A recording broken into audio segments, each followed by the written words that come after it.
Hey guys, tonight we begin a journey back to an era that looks like a shimmering lace-covered fairy tale on the outside, but felt like a cold, gilded cage on the inside. We're traveling to the 19th century, the Victorian age, a time of grand ballrooms, whispered secrets, and a set of rules so complex they make modern social media algorithms look like child's play. What if I told you that in 1847, a lady's entire future, her reputation, her marriage prospects, her very place in the world could be utterly destroyed in a heartbeat, not by a crime or a scandal, but by the accidental glimpse of her ankle for a fraction of a second? What if the elegant feint you see in every period drama wasn't a sign of a fragile heart, but a calculated, tactical weapon used by women to seize power in a world that gave them absolutely none? And what if I told you that the vibrant, emerald green dress that made you the belle of the ball was secretly lined with enough arsenic to kill half the people in the room? I'd genuinely love it if you could hit that subscribe button, but only if tonight's journey truly fascinates you. And before we dive in, I'm genuinely curious, where in the world are you right now? What city? What time is it there? Are you tucked in bed with the lights low, or maybe winding down after a long shift? Drop it in the comments. I read every single one, and your stories always make my night. Knowing who is listening on the other side of the screen makes this feel like a real conversation. Now, dim those lights, get comfortable, maybe put on some soft background noise, and let's step together into the year 1847. Picture this. You are standing on a cobblestone street in London. The air is thick with the smell of coal smoke, expensive perfume, and the damp mist rolling off the Thames. It's a cold October evening. You can hear the rhythmic clatter of horse hooves and the distant muffled music of a violin coming from a nearby mansion. You are Lady Margaret, a young woman in her early 20s. You've spent 3 hours getting dressed. Your corset is pulled so tight, you can only take shallow, fluttering breaths. Your skirt is heavy layers and layers of silk and petticoats that weigh nearly 20 pounds. As you step out of your carriage, you're careful, you're precise. You've been trained since birth for this moment. But then, it happens. A stray carriage wheel splashes through a puddle. You instinctively jump back. Your hand pulls up your heavy skirt just an inch too high, and for one tiny, fleeting second, the cold night air hits your bare ankle. The silence that follows is deafening. In that moment, the gas lamps seem to flicker. You see the look on the faces of the people around you, not shock, but a kind of grim, satisfied judgment. To us, it's nothing. To them, it's a moral catastrophe. You've just committed an act of indecency that suggests you are fast, loose, and unrestrained. This is the world we are entering tonight. A world where your body wasn't your own, where every movement was a performance, and where etiquette was the invisible guard standing at the door of your cage. But here's the kicker. Beneath the lace and the silence, Victorian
London. considered so provocative that it could end a woman's social life. Well, it wasn't just about being old-fashioned, it was about power. By controlling what parts of a woman could be seen, society controlled how she moved, where she went, and how she was perceived by others. Imagine you're a woman in the 1860s. Your skirt is so long that it brushes the floor, acting like a literal broom for the muddy streets of London. You're walking down a busy thoroughfare, and there's a pile of, well, let's just say horse-drawn carriages leave a lot of mess behind. You have a choice. You can lift your skirt to avoid the filth, or you can keep your modesty. If you lift it too high, even just 2 inches to save your expensive silk from ruin, you're suddenly a public spectacle. But wait, it gets better, or rather, much stranger. While the ankle was a total no-go zone, it was perfectly acceptable to wear a ball gown that exposed your shoulders and a significant amount of your neck and chest. This is what historians call the Victorian paradox of exposure. You could show your collarbones to a room full of strangers while dancing the waltz, but if you showed your socks while crossing the street, absolute scandal. Here's where it gets really interesting, and a little bit dark. This wasn't just a social rule, it was a medical one. Doctors of the time, almost exclusively men, of course, actually argued that exposing a woman's extremities to cold air could lead to congestion of the internal organs. Dr. Elizabeth Hyken, a historian who has studied the intersection of medicine and social norms, points out that the medical establishment at the time used the delicacy of women's bodies to justify these restrictive fashions. There were papers published claiming that chilled ankles could lead to everything from chronic hysteria to permanent infertility. They were essentially telling women, cover up, or your body will literally stop working. This medical fear-mongering created a deep psychological rift. Women were taught to view their own legs as limbs, a word they used because legs was considered too carnal. In fact, some extreme households even went as far as putting skirts or ruffles on the legs of their pianos and tables, because the sight of any leg was thought to trigger inappropriate thoughts. It sounds like a joke, but the repression was very, very real. And here is the data that will absolutely blow your mind. This obsession with long, heavy skirts wasn't just inconvenient, it was lethal. In the mid-19th century, it's estimated that roughly 3,000 women died every single year because their massive skirts caught fire. Picture this. You're standing near a fireplace in a drafty drawing room.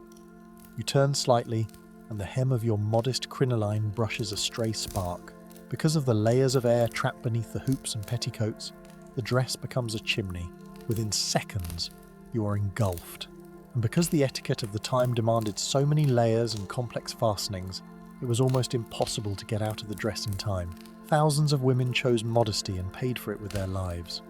But even with the danger, the Victorian woman found a way to turn this restriction into a secret, rebellious world of her own. Since no one was supposed to see her feet, the shoe industry became a place of hidden luxury. I find it remarkable that while a woman's dress might be sombre and conservative, her boots hidden beneath those layers were often works of art. We're talking about soft kid leather, intricate embroidery, and silk ribbons. There was a booming underground economy for erotic footwear that would never see the light of day. It was a woman's private secret, a way of saying, "You think you've covered me up, but I know what's underneath." But this shoe luxury was a privilege of the rich. For working-class women, these rules were a double-edged sword. If you were a maid or a factory worker, you couldn't afford 20 pounds of silk dragging behind you. You had to pin your skirts up to work. Because of this, visible ankles became a mark of the lower class. Wealthy women looked down on those who showed their feet, using etiquette as a weapon to keep the poor in their place. Yet, even the poorest factory girl would save every penny for what they called Sunday boots, a pair of decent shoes she would wear once a week to maintain her dignity and prove that she too was a lady. What strikes me most about this era is the sheer exhaustion of it all. Imagine the mental energy required just to walk across a room without offending anyone. It's no wonder that women started to feel overwhelmed.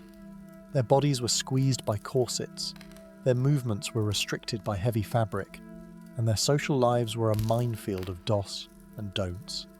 But here's the kicker. When the pressure of being a perfect lady became too much to bear, Victorian women discovered a brilliant, silent way to fight back. They didn't start a riot, they didn't shout. Instead, they simply stopped breathing. But this is just the beginning, because what happened next, the rise of the strategic feint, would change the power dynamics of the Victorian living room forever. What if I told you that in the middle of a heated argument or a dull social obligation, falling unconscious was the most powerful thing a woman could do? In the 21st century, fainting is a medical emergency. In the Victorian era, it was a finely tuned social strategy. It was a weapon of the weak, a way to seize control of a room without ever raising your voice. But here's the kicker. It wasn't just a performance. It was a perfect, haunting fusion of biology and theatre. Imagine you are sitting in a stuffy, candlelit parlour. The air is heavy with the scent of lilies and the thick, oily smoke of coal fires. You are wearing your finest corset, laced so tight that your lungs have been pushed upward and your ribs are literally overlapping. You've lost about 20% to 30% of your natural lung capacity. Every breath is a struggle. Now, imagine a man you find utterly repulsive is cornering you. He's talking about his inheritance, his horses, and his expectations for a wife. You aren't allowed to tell him to leave. You aren't allowed to walk away without being labelled rude.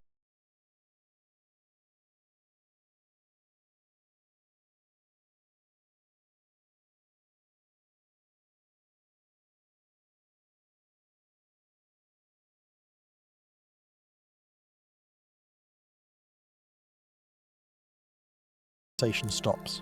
The repulsive man is forgotten. The room erupts into a controlled panic. Water! Get the smelling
which are opened by the heat of the room. You don't know it yet, but your dress is made with arsenic acetoarsenite. And here's what will absolutely blow your mind. According to the chemist A.W. Hoffman, who conducted tests on these fabrics at the time, a single Victorian ball gown contained enough arsenic to kill 20 people. A woman wearing that dress was essentially a walking, breathing, poison cloud. Dr. Alison Matthews David, a brilliant historian from Toronto Metropolitan University and author of the book Time's Fashion Victims, has done extensive research into these killer clothes. She found that the industry was fully aware of the danger. The people making the artificial flowers for your hair, usually young, impoverished girls, were dying in horrific ways. One famous case that really keeps me awake at night is that of Matilda Schurer. She was only 19 years old, an artificial flower maker in London. She spent her days dusting silk leaves with green arsenic powder. When she died in 1861, her death was so gruesome it made the papers. She had green vomit, the whites of her eyes had turned green, and she died in convulsions. Yet, despite the public outcry, the demand for that perfect green didn't stop. Why? Because in the Victorian social hierarchy, looking natural and vibrant was worth any price. If the poor girls making the dresses died, it was a tragedy. But if the lady wearing the dress felt a bit faint or developed skin sores, well, that was just the delicacy of her gender. But wait, it gets better. Or should I say, even more toxic. The poison wasn't just in the clothes, it was on the skin. To achieve that ghostly, ethereal paleness that was so trendy, women used foundations made of lead. They knew lead was toxic. It had been known since Roman times, but lead gave the skin a smooth, matte finish that nothing else could replicate. I find it remarkable that women would consciously apply a death mask every morning. They would use rouge tinted with mercury and lipstick coloured with vermilion. If they wanted their eyes to look large and dreamy, they would drop belladonna, literally beautiful lady, but also a deadly nightshade into their eyes to dilate their pupils. It caused blurred vision and, eventually, blindness. But here's the kicker. Some women were so desperate for a clear complexion that they actually ate arsenic complexion wafers. They were small crackers, laced with just enough poison to kill off the outer layer of skin cells and produce a pale, translucent glow. They were essentially microdosing suicide for the sake of a trend. What strikes me most about this toxic fashion isn't just the vanity, it's the silence. These women were trapped in a culture where their value was entirely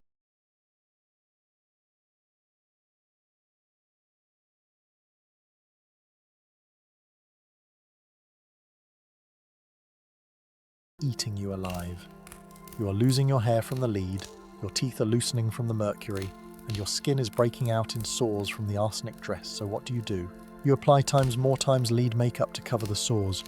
You wear times more times vibrant colours to distract from the pallor. It was a deadly cycle of consumption. And yet, in the middle of all this physical danger and social silence, Victorian women were geniuses at finding loopholes. They lived in a world where they couldn't speak about politics, they couldn't speak about their health, and they certainly couldn't speak about their desires. But they had a secret, a way to communicate right in front of everyone's faces without saying a single word. Because while their dresses were poisonous and their corsets were tight, their hands were holding something very, very powerful. But this is just the beginning. Because what happened when a woman snapped her fan shut in a specific way could start a romance or end a reputation in a heartbeat. In a world where a woman's voice was constantly muffled by the weight of expectations, silence became a canvas. You see, the Victorian era was a time of don'ts. Don't speak unless spoken to. Don't express strong opinions. Don't, under any circumstances, tell a man how you truly feel. But here's the kicker. Just because their lips were sealed didn't mean they weren't talking. While the men were debating politics and trade in their smoke-filled clubs, the women were conducting a high-stakes, encrypted conversation right under their noses. And their smartphone, their messenger app, was a simple, beautiful folding fan. Picture this. You're at a high society ball in London. It's 1875. The room is a blur of spinning waltzes and flickering candles. You see a young woman across the room. She looks perfectly composed, an angel in white silk. But watch her hands. She rests her fan against her right cheek.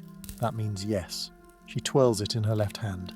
That means we are being watched.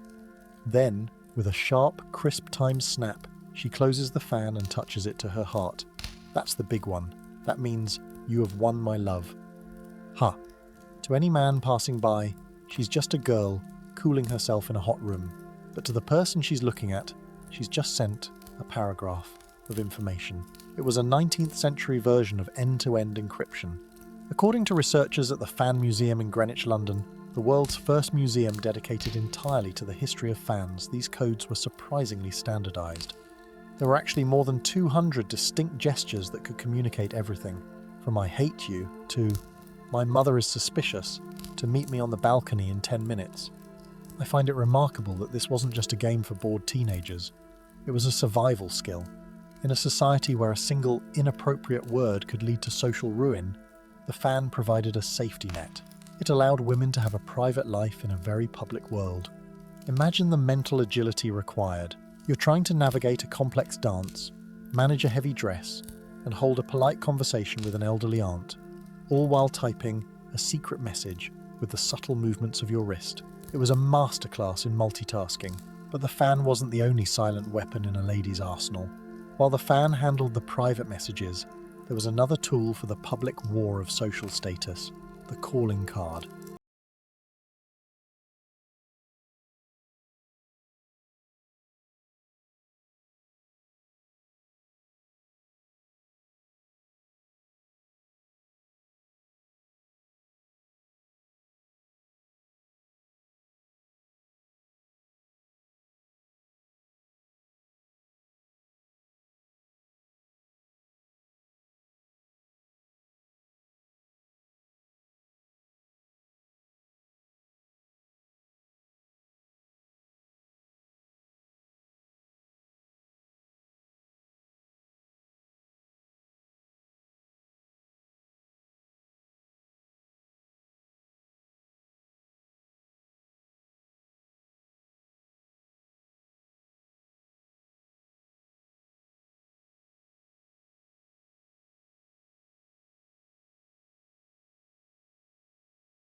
irrefutable. What if I told you that for over 2 years, you wouldn't just feel sad, you would be legally and socially required to look times like death itself? And what if the jewellery you wore to remember your husband was actually woven from the hair of his corpse? Tonight, we're looking into the shadow of the widow, the most intense and ritualised form of etiquette the world has ever seen. It all started at the top. In 1861, Queen Victoria lost her husband, Prince Albert. She was devastated.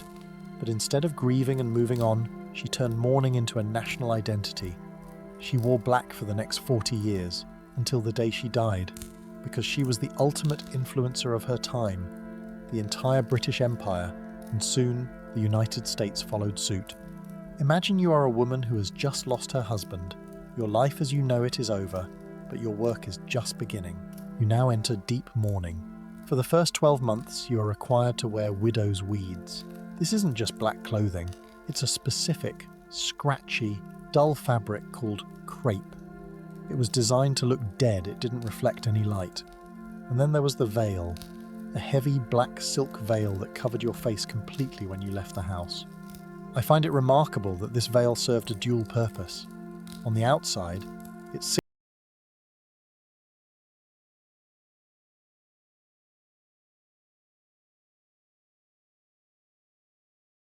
used in these veils was often made with logwood and copperas, which were highly irritating to the skin and respiratory system. Many widows suffered from chronic mourning rashes or even went blind because the toxic dye would rub off into their eyes. But wait, it gets better. Or perhaps more macabre. Once you moved out of deep mourning and into slight mourning after 2 years, you were allowed to wear jewellery again. But not gold, not diamonds, those were too happy. Instead, you wore memento mori jewellery. Picture this. You are wearing a beautiful, intricate brooch. From a distance, it looks like fine brown silk woven into a pattern of flowers or a weeping willow. But as someone leans in closer, they realise the truth. It's not silk. It's the hair of your dead husband, painstakingly braided and encased in glass. According to Lou Taylor, a leading fashion historian and author of Time's Morning Dress, A Costume and Social History, this wasn't seen as creepy back then. It was the ultimate sign of loyalty. There were professional hair braiders who would take the hair of the deceased and turn it into necklaces, bracelets and rings. And here is the data that will absolutely blow your mind. By the 1880s, the mourning industry was so profitable that department stores like Jay's in London, known as the London General Mourning Warehouse, occupied entire city blocks. They had mourning consultants who would rush to a house the moment a death was announced to measure the family for their black wardrobes.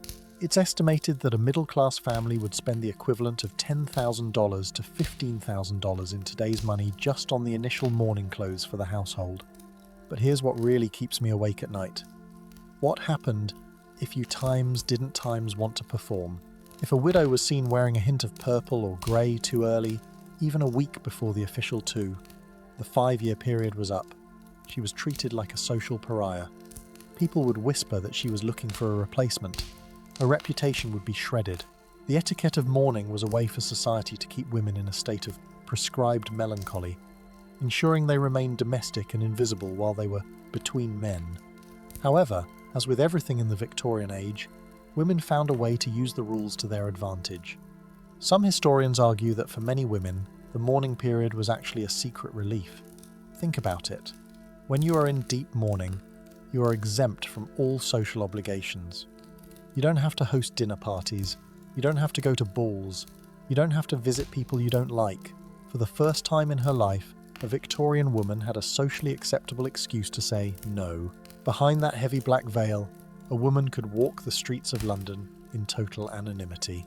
She could cry if she wanted to, or she could simply enjoy the silence, shielded from the prying eyes of the male-dominated world. The veil was a cage, yes, but it was also a shield. But while the widows were finding freedom in the shadows, the young, unmarried women were facing a much more aggressive form of control. Because for a young lady, the danger wasn't death, it was the 7-minute ruin. In the Victorian world, you were never truly alone. Every breath you took, every word you spoke, was being watched by a system of surveillance so tight it would make a modern security camera look lax. But this is just the beginning. Because what happened if you were caught in a room with a man for just 7 minutes without a chaperone would change the course of your life forever. What if I told you that your entire life could be dismantled in the time it takes to brew a pot of tea? Not by a crime, not by a betrayal, but by 7 minutes of unsupervised conversation. In the Victorian world, privacy for a woman wasn't just a luxury, it was a danger. To be alone was to be unprotected, and to be unprotected was to be ruined. Tonight, we step into the suffocating world of the chaperone, the human shield, the silent observer, and the ultimate instrument of body surveillance. Picture this. The year is 1882. You are Julia, a young woman from a respectable family. You're at a sprawling garden party in the English countryside. The sun is setting, casting long amber shadows across the lawn. You see a young man you've known for years. He's kind, he's intelligent, and he's holding a book you've been dying to read. He beckons you toward the library to show you a specific passage. You step inside. The room is cool, smelling of old leather and beeswax. You talk, you laugh, you forget, just for a moment, the world outside. But then, the door creaks open. Your aunt stands there, her face a mask of cold horror. She doesn't scream. She doesn't have to. She simply looks at the clock on the mantel. You have been alone with a man for exactly 7 minutes. Within 24 hours, the news has travelled through the local gossip network like a virus. By the weekend, your engagement to another man is broken. Your friends stop sending cards. Your father refuses to look you in the eye. Those 7 minutes have redefined you as damaged goods. But here's the kicker. This wasn't just about preventing immorality. It was about the total control of a woman's physical presence. From the age of 15 until the day she married, a Victorian woman was effectively never alone with a member of the opposite sex. Not on a walk, not in a carriage, not even in her own parlour. Dr. Catherine Hughes, a prominent historian and professor at the University of East Anglia, has spent years researching the domestic surveillance of this era. She points out that the chaperone, often an older, unmarried female relative, was nicknamed the Dragon. Her job was to be a literal barrier. If a young lady wanted to go to the museum, the Dragon went too.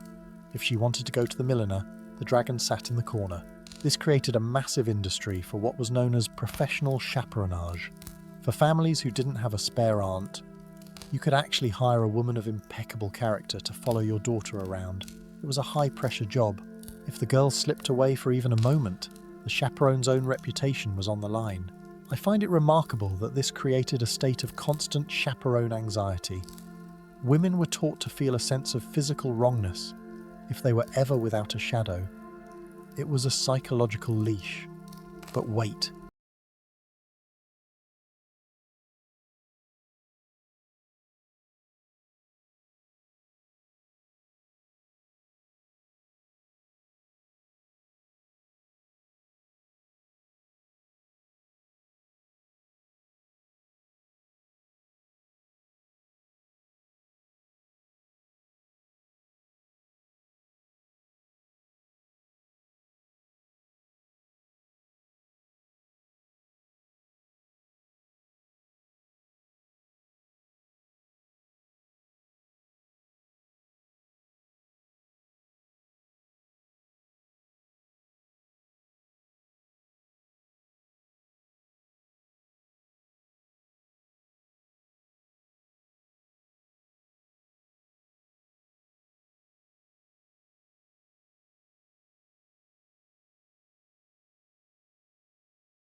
England, describes the dance card as the accountancy of romance. It allowed families to track exactly who was paying attention to their daughters. If a man's name appeared too often, the dragon chaperone would be at your ear before the last note of the waltz even faded. And here is the data that will absolutely blow your mind. A single London season. The few months where these balls took place could cost a wealthy family upwards of £5,000 to £10,000 in Victorian money. In today's currency, that's nearly $1 million spent on dresses, carriage rentals and ballroom fees, all for the sake of getting those lines on a dance card filled by the right signatures. But wait, it gets even more intense. Because while you were dancing, you were being watched for physical composure. If you breathed too hard, if you perspired, heaven forbid, or if you lost your balance for a split second, your value dropped. You had to be a statue in motion. I find it remarkable that even in the middle of this intense public scrutiny, women were running a secret counterintelligence operation, because the ballroom was the only place where you could get close enough to a man to whisper, and that's where the letters came in. But here's the problem. In a Victorian household, there was no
shocking.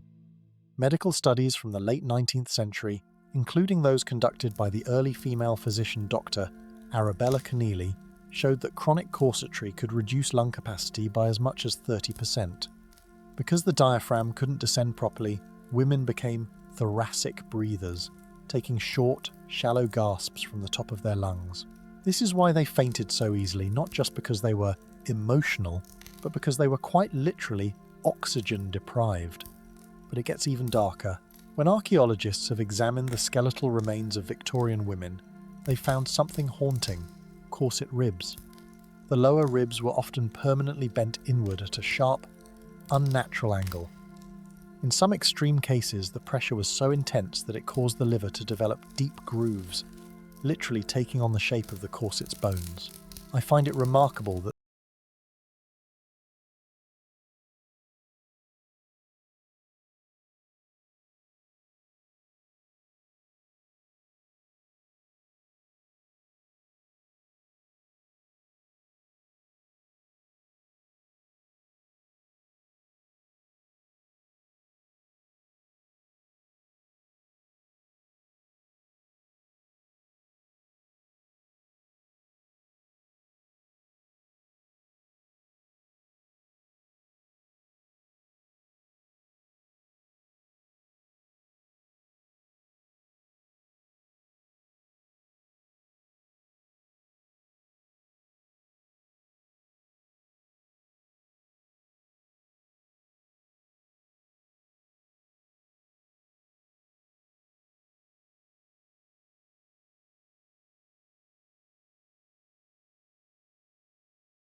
truly escaped the cage?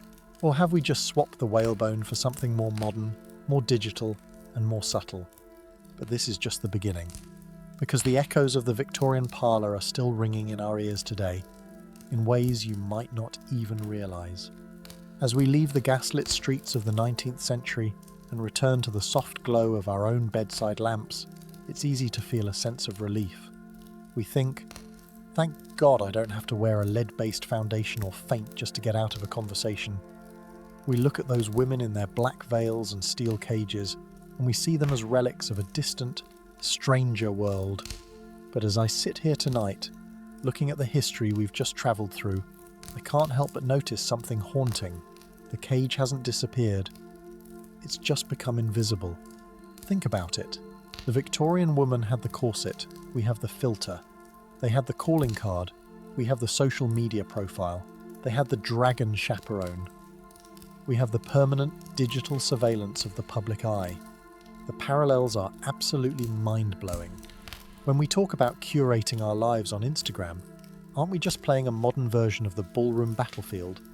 We still measure our social value through a series of likes and follows, which are really just digital signatures on a 21st century dance card. If our card is empty, we feel that same Victorian sting of invisibility. And what about the way we treat our bodies? We might have traded the whalebone for the gym or the plastic surgeon's office, but the underlying logic is the same. The body is something to be corrected, refined, and controlled to meet an impossible standard. The French philosopher Michel Foucault once spoke about a concept called the panopticon, a prison where the inmates feel they are being watched at all times, even if no guard is present. Eventually, they start to police themselves. That is the true legacy of Victorian etiquette. We have internalized the chaperone. We monitor our own laughter, our own weight, and our own words, not because someone told us to, but because we've been trained to believe that proper is the only way to be worthy.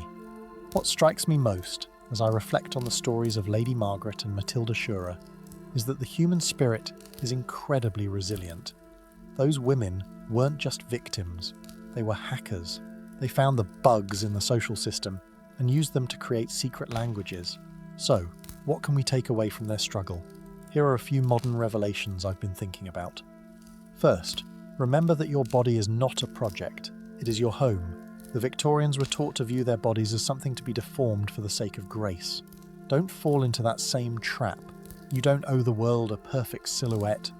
Second, recognize the power of your own secret language. In an age where everything is recorded and public, there is something deeply revolutionary